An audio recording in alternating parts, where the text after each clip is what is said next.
नमस्कार, आप सभी का हार्दिक अभिनंदन। आइए पद्म पुराण के उत्तरखंड के अगले अध्याय का पाठन आरंभ करते हैं।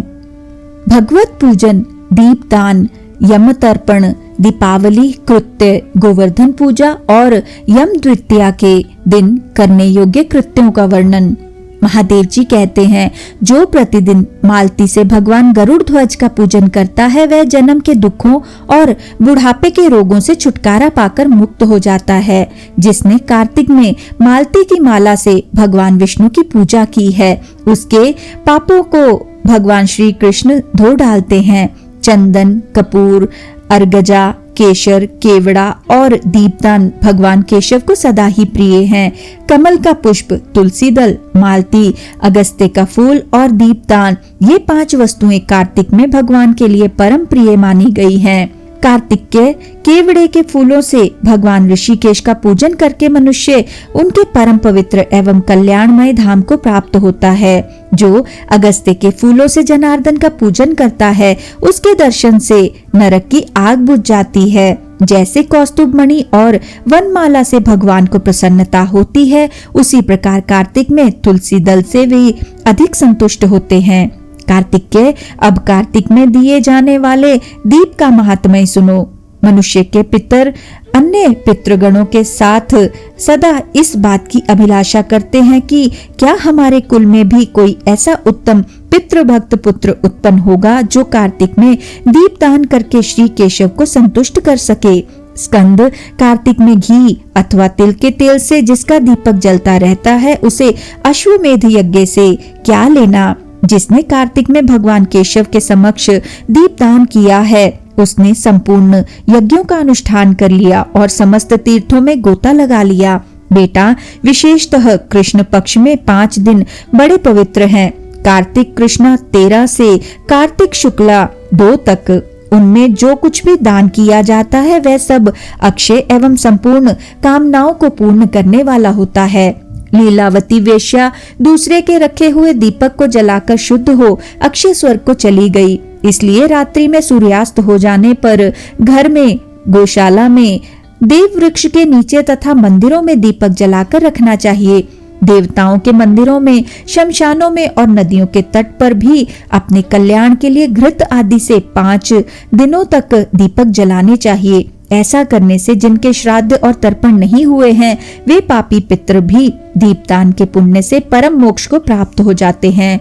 भगवान श्री कृष्ण कहते हैं, भामिनी, कार्तिक के कृष्ण पक्ष की त्रयोदशी को घर से बाहर यमराज के लिए दीप देना चाहिए। इससे दुर्मृत्यु का नाश होता है। दीप देते समय इस प्रकार कहना चाहिए, मृत्यु, पाशधारी काल और अपनी पत्नी के साथ सूर्य नंदन यमराज त्रयोदशी को दीप देने से प्रसन्न हो। कार्तिक कृष्णा चतुर्दशी को चंद्रोदय के समय नरक से डरने वाले मनुष्यों को अवश्य स्नान करना चाहिए। जो चतुर्दशी को प्रातः काल स्नान करता है उसे यमलोक का दर्शन नहीं करना पड़ता। अपामार्ग, ओंगा या चिचड़ा, तुम्बी, लौकी, प्रपुन्नाट, चकवड़ और कटफल, कायफल, इनको स्नान के बीच में मस्तक पर घुमाना चाहिए। इससे नरक के भय का नाश होता है। उस समय इस प्रकार प्रार्थना करे, हे अपामार्ग, मैं हराई के ढेले, कांटे और पत्तों सहित तुम्हें बार बार मस्तक पर घुमा रहा हूँ, मेरे पाप हर लो। यूं कहकर अपामार्ग और चकवड़ को मस्तक पर घुमाए। तत्पश्चात यमराज के नामों का उच्चारण करके तर्पण करे। ये नाम मंत्र इस प्रकार हैं, यमाय नमः, धर्मराजाय नमः, मृत्यवे नमः, अंतकाय नमः, वैवस्वताय नमः, कालाय नमः, सर्वभूतक्षाय नमः, औदुम्बराय नमः, दधन्नाय नमः, नीलाय नमः, परमेष्ठिने नमः, वृकोदराय नमः, चित्राय नमः, चित्रगुप्ताय नमः। देवताओं का पूजन करके दीपदान करना चाहिए। इसके बाद रात्रि के आरंभ में भिन्न भिन्न स्थानों पर मनोहर दीप देने चाहिए।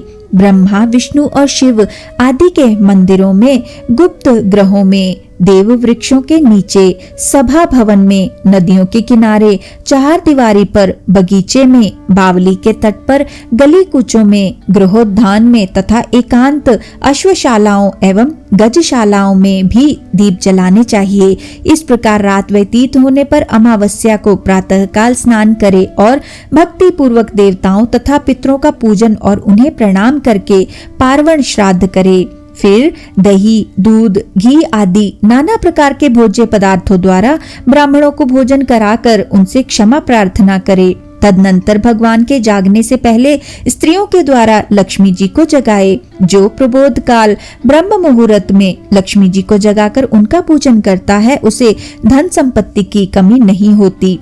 तत्पश्चात प्रातः काल कार्तिक शुक्ला प्रतिपदा को गोवर्धन का पूजन करना चाहिए। उस समय गौओं तथा बैलों को आभूषणों से सजाना चाहिए। उस दिन उनसे सवारी का काम नहीं लेना चाहिए तथा गायों को दुहना भी नहीं चाहिए।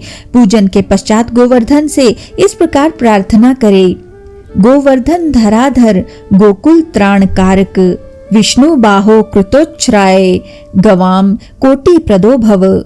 या लक्ष्मीर लोकपालानां धेनु रूपेण संस्थिता, घृतं वहति यज्ञार्थे मम पापम व्यपोहतु। अग्रतः सन्तु मे गावो गावो मे सन्तु पृष्ठतः, गावो मे हृदय सन्तु गवाम मध्ये वसाम्यहम्। अर्थात पृथ्वी को धारण करने वाले गोवर्धन, आप गोकुल के रक्षक हैं। भगवान श्री कृष्ण ने आपको अपनी भुजाओं पर उठाया था। आप मुझे कोटि कोटि गौएं प्रदान करें। लोकपालों की जो लक्ष्मी धेनु रूप में स्थित है और यज्ञ के लिए घृत प्रदान करती है, वह मेरे पाप को दूर करे। मेरे आगे गौएं रहें, मेरे पीछे भी गौएं रहें। मेरे हृदय में गौओं का निवास हो तथा मैं भी गौओं के बीच में निवास करूं। कार्तिक शुक्ल पक्ष की द्वितीया को पूर्वाहन में यम की पूजा करे। यमुना में स्नान करके मनुष्य यम लोक को नहीं देखता। कार्तिक शुक्ला द्वितीया को पूर्व काल में यमुना ने यमराज को अपने घर पर सत्कार पूर्वक भोजन कराया था। उस दिन नारकी जीवों को यातना से छुटकारा मिला और उन्हें तृप्त किया गया। वे पाप मुक्त होकर सब बंधनों से छुटकारा पा गए और सबके सब यहाँ अपनी इच्छा के अनुसार संतोष पूर्वक रहे। उन सब ने मिलकर एक महान उत्सव मनाया जो यमलोक के राज्य को सुख पहुंचाने वाला था। इसलिए यह तिथि तीनों लोकों में यम द्वितीया के नाम से विख्यात हुई। अतः विद्वान पुरुषों को उस दिन अपने घर भोजन नहीं करना चाहिए। वे बहन के घर जाकर उसी के हाथ से मिले हुए अन्न को, जो पुष्टिवर्धक है, स्नेह पूर्वक भोजन करे तथा जितनी बहनें हो उन सबको पूजा और सत्कार के साथ विधि पूर्वक सुवर्ण आभूषण एवं वस्त्र दे। सगी बहन के हाथ का अन्न भोजन करना उत्तम माना गया है। उसके अभाव में किसी भी बहन के हाथ का अन्न भोजन करना चाहिए। वह बल को बढ़ाने वाला है। जो लोग उस दिन सुवासिनी बहनों को वस्त्रदान आदि से संतुष्ट करते हैं, उन्हें 1 साल तक कलह एवं शत्रु के भय का सामना नहीं करना पड़ता। यह प्रसंग धन, यश, आयु, धर्म, काम एवं अर्थ की सिद्धि करने वाला है। इसी के साथ आज के इस सुंदर पाठन को हम यहीं पे विराम देते हैं और अगले अध्याय के पाठन के लिए हमारे साथ फिर से जुड़िएगा। आइए विष्णु जी के इस सुंदर मंत्र से आज के पाठन का समापन करते हैं। ओम नमो भगवते वासुदेवाय। ओम नमो भगवते वासुदेवाय। ओम नमो भगवते वासुदेवाय। ओम नमो भगवते वासुदेवाय। ओम नमो भगवते वासुदेवाय। ओम नमो भगवते वासुदेवाय। ओम नमो भगवते वासुदेवाय। धन्यवाद।